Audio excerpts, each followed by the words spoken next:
एक दिन जब सूरज धीरे धीरे आसमान पर चमक रहा था, एक अनोखी बिल्ली अपने घर से बाहर निकली। ये कोई आम बिल्ली नहीं थी। उसका नाम मेरी था और उसकी ऊंचाई पूरे 5 फीट थी। वो बाकी जानवरों से अलग थी, न सिर्फ अपने कद से बल्कि अपने कमाल दिल और बहादुरी से भी। मेरी एक पुरानी लकड़ी की हवेली में अकेले रहती थी। वो हर रोज सुबह टहलने जाती और कभी-कभी इंसानों की मदद भी करती। उस दिन भी मेरी अपनी पसंदीदा पगडंडी पर चल रही थी, तभी अचानक सड़क के पार से एक जोरदार आवाज आई। मेरी फौरन दौड़ती हुई सड़क के किनारे पहुंची। वहां एक कार का एक्सीडेंट हो गया था। मेरी धीरे धीरे गाड़ी की तरफ बढ़ी। जब वो पास पहुंची तो उसने देखा कि कार की पिछली सीट पर एक छोटा सा बच्चा बैठा जख्मी था, लेकिन जिंदा था।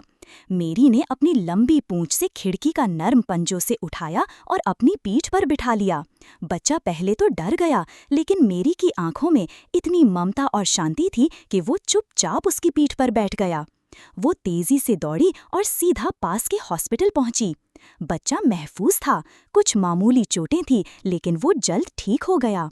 उस बच्चे के माँ बाप का कोई पता नहीं चला। गाड़ी बुरी तरह से टूट चुकी थी और बाकी सब लोग उस हादसे में जान गंवा चुके थे। बच्चा अनाथ हो गया था, लेकिन अब अकेला नहीं था।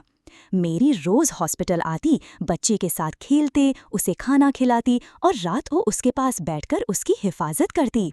कुछ दिनों बाद जब बच्चा ठीक हो गया तो मेरी ने उसे फिर से अपनी पीठ पर बिठाया और उसे अपने घर, उस लकड़ी की हवेली ले आई। एक नया जिंदगी। मेरी ने उस बच्चे को गोद ले लिया। उसने उसका नाम आरिश रखा।